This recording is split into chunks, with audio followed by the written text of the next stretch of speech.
मेरे प्यारे मित्रों नमस्कार। आप सभी लोग कैसे हैं? उम्मीद है आप लोग अच्छे होंगे। तो आज हम लेके आए lecture number 53 mass transfer operation का। आज हम लोग बात करेंगे method to calculate number of tray. हम आज 9 मेथड ऐसे बात करेंगे जिनसे नंबर ऑफ पेट हम निकाल सकते हैं। और मुझे उम्मीद है कि आप लोगों ने अभी तक सिर्फ 2 या 3 मेथड ही सुने होंगे जिनसे हम किसी भी डिस्क्रिप्शन कॉलम में number of pet find out करते हैं। ठीक, चलिए आज इसको हम जानेंगे और मुझे उम्मीद है कि आप लोग कुछ नया सीखोगे। अच्छा, अगर आप लोग हमारे चैनल को यूट्यूब पर देख रहे हैं, हमारे वीडियो यूट्यूब पर देख रहे हैं, चैनल सब्सक्राइब कर लीजिए। हम केमिकल इंजीनियरिंग के 10 सब्जेक्ट बहुत ही सुपर तरीके से पढ़ाते हैं। इंडिया की वो कोचिंग 70 और 60,000 टास्क जमा कर लेते हैं, बाद में आपको निराशा हाथ में लगती है।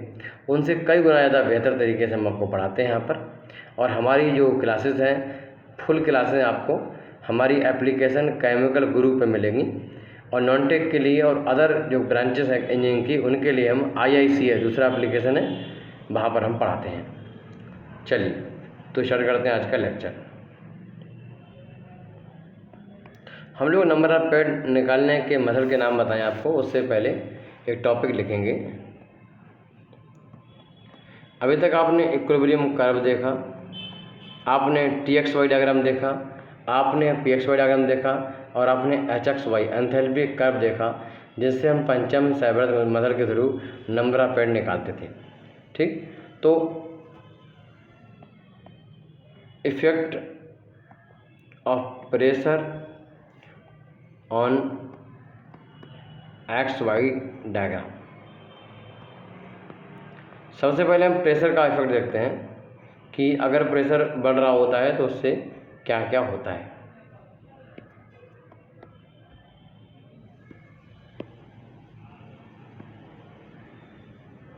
देखो, ये हमारे सामने XY डायग्राम है। XY डायग्राम में क्या होता है कि इस तरीके से डायगोनल लाइन होती है और फिर कर्व होता है। ये कर्व है किसी भी नॉर्मल प्रेशर पर, एक कर्व है। ठीक, मान लेता हूँ प्रेशर P1 है। तो यहाँ पर हमने देखा कि अगर इक्विलिब्रियम कर्व हमने बनाया हुआ है, मान लेता हूँ P1 पे है, और अगर हम प्रेशर को बढ़ाएं, हम प्रेशर को P2 कर दें, तो कर्व थोड़ा सा नीचे आ जाएगा और इस तरीके से आएगा।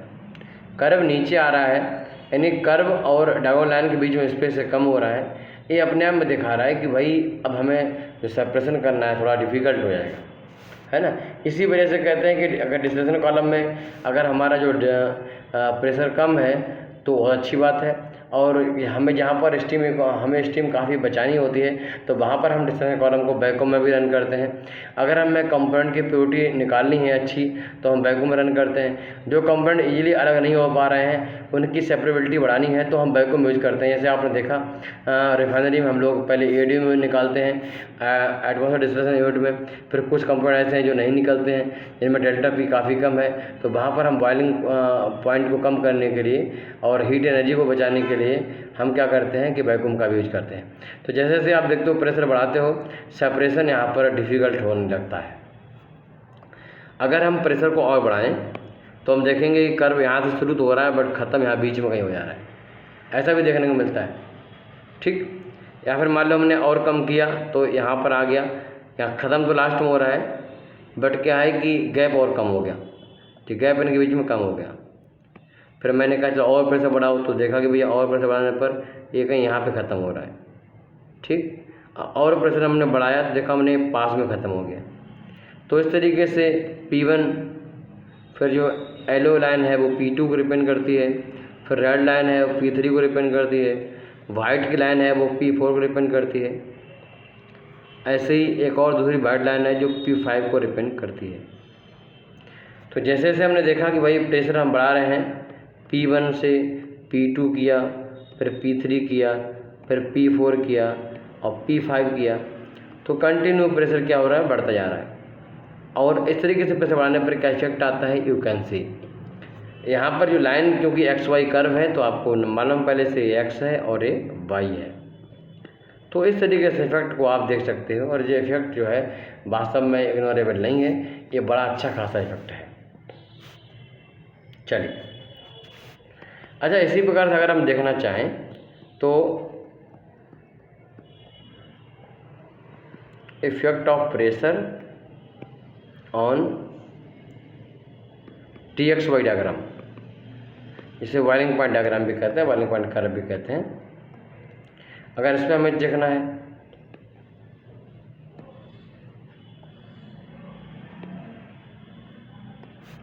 आपने देखा था कि TXY डायग्राम में एक्स वाई एक्सेस पे रहते हैं और बॉइलिंग पॉइंट वाई पर रहता है।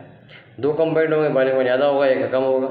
बॉइलिंग पॉइंट ज़्यादा वाला है, मान लीजिए TB है, ये बॉइलिंग पॉइंट कम वाला है तो मान लेता हूँ TA है। तो डिफरेंट है कि थोड़ा इनको और अच्छे से बना सकते हैं।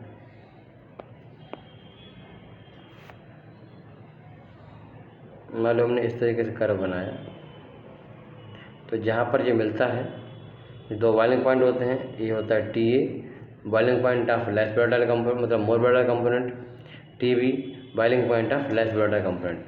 ठीक है, जनरली हम जो A है वो मोर वोलेटाइल लेते हैं, इसलिए TA है, TB है। तो A वाला कर्व जो है वो P1 पे है।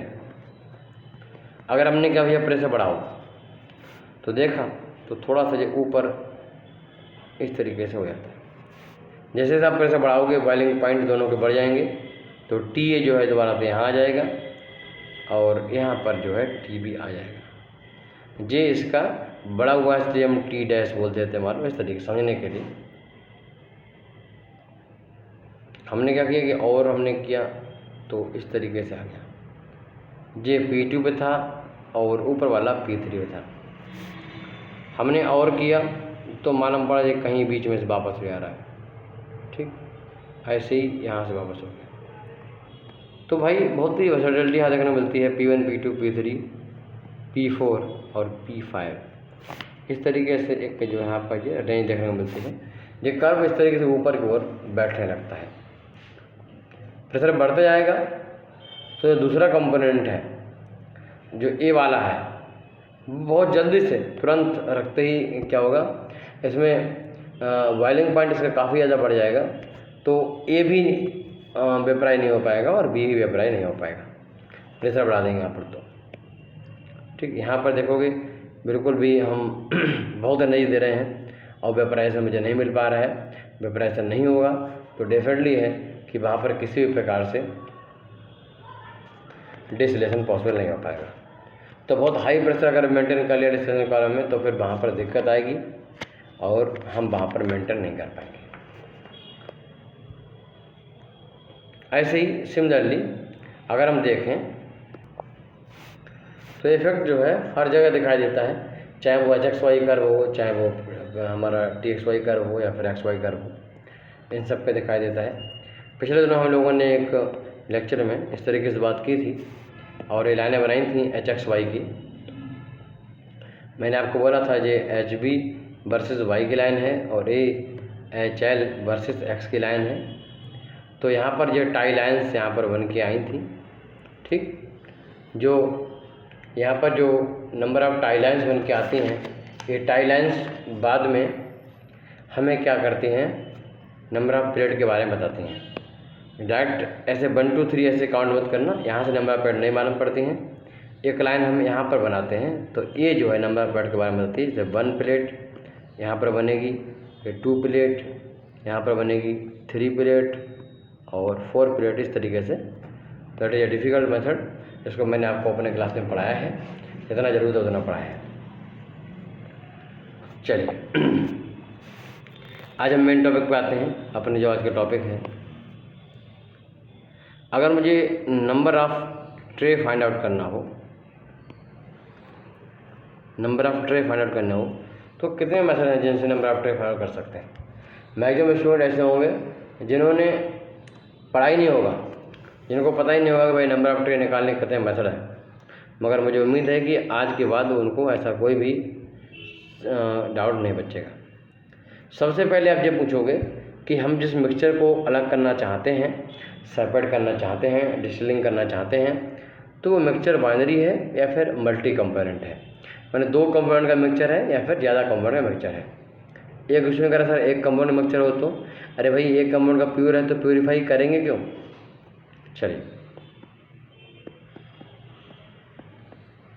अगर बाइनरी मिक्सचर है जिसे नॉर्मली हम लोग A+B या फिर S+T कुछ बुक्स में बोलते हैं, ठीक। तो बाइनरी मिक्सचर अगर है तो उसके लिए 3 मेथड हैं जो आपने सुने होंगे संभवतः। पहले आपने सुना होगा मैकाबे-थिले मेथड, मैकब-थिले मेथड। तो मैकब-थिले मेथड बहुत ही वर्सेटाइल मेथड है और बहुत ज़्यादा यूज होने वाला मेथड है, ठीक। अगर हमारी बाइनरी मिक्सचर है और नंबर ऑफ बिट हमारी 25 से कम है, रिलेटिविटी का जो डिफरेंस है वो प्रॉपर है, मेंटेन है, तो वी कैन यूज मैकब-थिले मेथड। बहुत ही सिंपल तरीके से हम इसके बारे में समझते हैं और ये बहुत अच्छा काम करता है, ठीक। तो मैकब-थिले मेथड,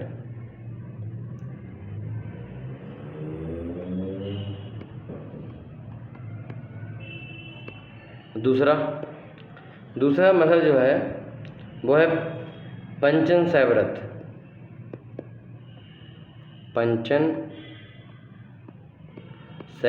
मेथड, मैकब-थिले मेथड और पंचन-सेवरथ मेथड। तीसरा मेथड जो है वो गणित पर आधारित है, कैलकुलेशन पे बेसिस है, अब वो है लुईस सोराल मेथड। इसमें स्टेप बाय स्टेप हम नंबर ऑफ पेड़ निकालते हैं on the basis of calculation, Lewis Sorel method, ठीक। अगर हमारे पास बाइनरी मिक्सचर है तब हम यूज करते हैं। अब हम आगे सुनाते हैं कहानी जो आपने इससे पहले नहीं सुनी होगी, कुछ ने सुनी भी हो सकती है। अगर हमारे पास मल्टी कंपोनेंट का मिक्सचर है, ABCD इस टाइप से है, तब उसके लिए हम लोग क्या करते हैं, एक और मेथड यूज करते हैं। तो पहला मेथड है FUG मेथड, दूसरा मेथड है लुईस मैथसन मेथड, SON। देखो FUG नया होगा, लुईस सोराल था तो लुईस में मैथसन और जोड़ दो, याद करना आसान हो जाएगा,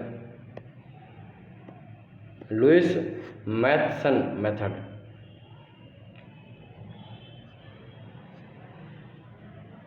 ठीक। और तीसरा लिखो, मैकब-थिले था तो उसका थिले ले लो, थिले गिडलेस मेथड,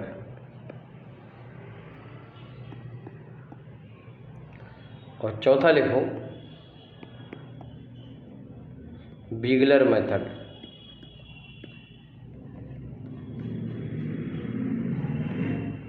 बीगलर मेथड। तो 4 और 3 7 हो गए।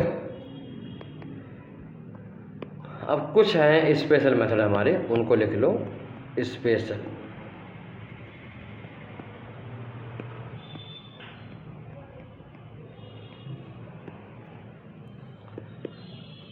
अगर ऑप्टिमम रिफ्लक्स के वो टोटल रिफ्लक्स वाला केस हो, टोटल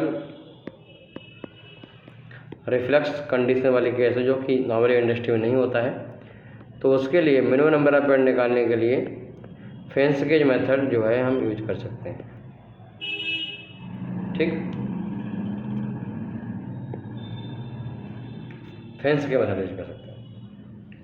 और इसके अलावा एक मेथड मैंने आपको और बताया था, आपको याद होगा, अगर हमें आइडियल कंडीशन में अगर हमें कुछ फाइंड आउट करना है, कंडीशन कैसी हो, कंडीशन आइडियल हो और minimum actual number of tray निकालना हो, actual number of tray actual number of tray, number of ideal tray, actual number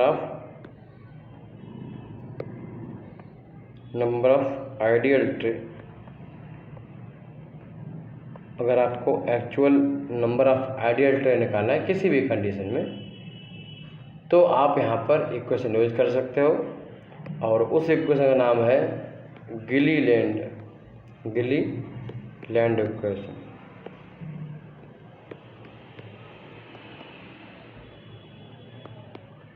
गिलीलैंड equation. तो कुल ये 9 मेथड हुए जिनसे आप नंबर ऑफ ट्रे निकालते हो। अंडरवुड इक्वेशन जो होती है मैन्योर रिफ्लेक्स रेशियो निकालने के लिए यूज की जाती है। क्वेश्चन कर अंडरवुड इक्वेशन क्या है? Underwood equation minimum reflux ratio निकालने के लिए यूज की जाती है। हाँ,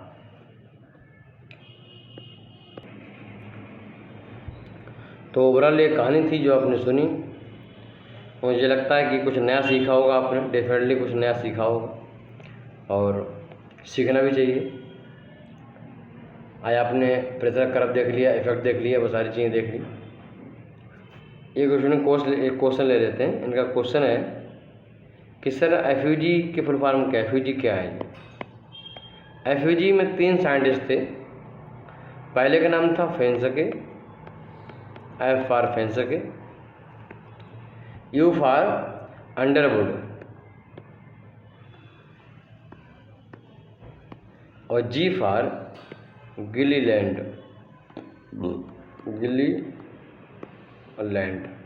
तीनों ने दिया मेथड, इसका नाम था एफयूजी मेथड। ठीक,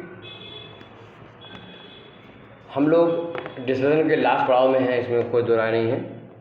कुछ टॉपिक हैं जो थोड़े से लंबे हैं, बट रह गए हैं, उनको हम पूरा जरूर करेंगे। एक टॉपिक डाल लो, फिलो पैटर्न ऑन प्लेट। 3 तरीके से किसी भी जो प्लेट है उस पर यहाँ पर लिक्विड फ्लो हो सकता है। लिक्विड नीचे आ रहा होता है और जो वेपर है वो ऊपर जा रही होती है। तो इनके हिसाब से लिक्विड और वेपर के फ्लो के हिसाब से, डायरेक्शन के हिसाब से 3 तरीके से फ्लो को बांट सकते हैं प्लेट के ऊपर। पहला है स्पिरिट फ्लो। आपने देखा होगा कई बार डिस्टेंस कॉलम में इस प्लेट से यहाँ पर हमने निकाल लिया कट, इस प्लेट से कट निकाल लिया, इस प्लेट से कट निकाल लिया, यहाँ पर हमारा गैस निकला, यहाँ पर केरोसिन निकला, यहाँ पर नेफ्था निकला। तो इस टाइप का फ्लो हो रहा है, इसमें हमने स्प्लिट आउट कर लिया, अलग स्पॉट ऐड कर लिया, दैट इज स्प्लिट फ्लो। एक और फ्लो है, इसे बोलते हैं रिवर्स फ्लो। लिक्विड ऊपर जा रही है, गैस नीचे आ रही है, वो गैस ऊपर जा रही है, लिक्विड नीचे आ रहा है। एक यही फ्लो होता है, इसको रिवर्स फ्लो कहते हैं। कहाँ होता है? कुछ डिस्टेंस कॉलम में आपने देखा होगा, यहाँ पर ये प्लेट है, यहाँ पर इस तरीके से है, यहाँ डाउन कमर नहीं लगा हुआ है, डाउन कमर नहीं लगा हुआ है, तो लिक्विड का लेवल बढ़ता जाता है और फ्लो के नीचे गिरता, सीधे नीचे गिरता है और वेपर ऊपर आ रही होती है। तो दोनों वेपर ऊपर, लिक्विड नीचे वेपर ऊपर क्रॉस कर रहे हैं, वो बिल्कुल आपस में काउंटर करंट है। इस फ्लो को रिवर्स फ्लो हम कहते हैं। तीसरा फ्लो हो सकता है क्रॉस फ्लो। क्रॉस फ्लो में क्या होगा? यहाँ पर आप देख पा रहे हो इस तरीके से ट्रे होगी और डाउन कमर लगा होगा, डाउन कमर इस तरीके से होगा। तो यहाँ पर जब लिक्विड का फ्लो बढ़ जाएगा ऐसे करके, तो इस तरीके डायरेक्शन ए होगी लिक्विड की, लिक्विड डायरेक्शन कुछ इस तरीके से होगी और जो वेपर है वो ऐसी आ रही, वेपर ऊपर जा रही होगी, लिक्विड साइड से होता हुआ नीचे आएगा, साइड से इस तरीके से। ऐसा लगता है कि लिक्विड ऐसे जा रहा हो और वेपर ऐसी जा रही हो। ये फ्लो जो मैनेजमेंट होता है by the help of downcomer, तो इस फ्लो को हम क्रॉस फ्लो कहते हैं। तो 3 फ्लो हैं जो वहाँ पर मेंटेन होते हैं। तो मुझे लगता है आज का टॉपिक आपको समझ में आ गया होगा। हम लोगों ने देखा प्रेशर का इफेक्ट क्या पड़ता है XY पे, TXY पे और HXY पे। हमने देखा एंथैल्पी कर्व किस तरीके से हेल्पफुल है नंबर ऑफ प्लेट निकालने में, इनके साथ पंचन साइबर मेथड। हमने 9 मेथड देखे जिनसे हम पेड़ निकालते हैं। हमने बाइनरी के लिए 3 मेथड देखे, लोएस्ट रोल, पंचम सेवर्थ, मैकाफिले, और मल्टीपल के लिए 4 देखे। इसमें एफयूजी देखा हमने, जिसमें हमने एफयूजी मेथड को देखा जो कि बहुत ही महत्वपूर्ण मेथड था, उसको देखना। और साथ में हमने लुईस मैथसन मेथड देखा, थिले-गिल्डेंट देखा, है ना, थिले-गिल्डेंट देखा मेथड, और बाद में बिगलर मेथड देखा। और लास्ट में कुछ स्पेशल केस देखे, जैसे फेंसके मेथड और फेंसके के साथ में गिलीलैंड, है ना। तो ये थी आज की कहानी। बने रहिए हमारे साथ, चैनल सब्सक्राइब कर लीजिए, सब दोस्तों को बताइए। हमारे यहाँ ये सब्जेक्ट की फ़ीस है 4 महीने 5 महीने की फ़ीस, जो सब्जेक्ट की एक सब्जेक्ट की वो फ़ीस में 700-800 रुपये है। यानी आपको ऐसे मानो 150 रुपये महीने हम पढ़ाते हैं कोई भी सब्जेक्ट। और ऐसे नहीं, बिल्कुल अंदर घुस के 5 से 6 इंटरनेशनल टेक्स्ट बुक से पढ़ाते हैं। वहाँ पर हम पहले theory, numerical, previous year question, वहाँ पर diploma, BSc, BTech, gate sub level के हम क्वेश्चन करवाते हैं। और उसके बाद फिर हम प्रैक्टिकल अप्रोच, लैबोरेटरी अप्रोच से करवाते हैं। हमसे पढ़ने के बाद आप जब जाओगे कंपनी में तो आप देखोगे कि पहले ही इंटरव्यू में उनको ऐसा लगेगा कि मानो 4 से 5 साल 10 साल का एक्सपीरियंस हो आपको कंपनी का। ठीक है, तो बने रहिए हमारे साथ। हमसे पढ़ने के बाद आपको इंटरव्यू तैयारी अलग से नहीं करनी है, वो तैयारी इंटरव्यू खुद है। फिर मिलते हैं, नमस्कार। और हमारे एप्लीकेशन डाउनलोड कर लिए केमिकल गुरु को प्ले स्टोर से। नमस्कार।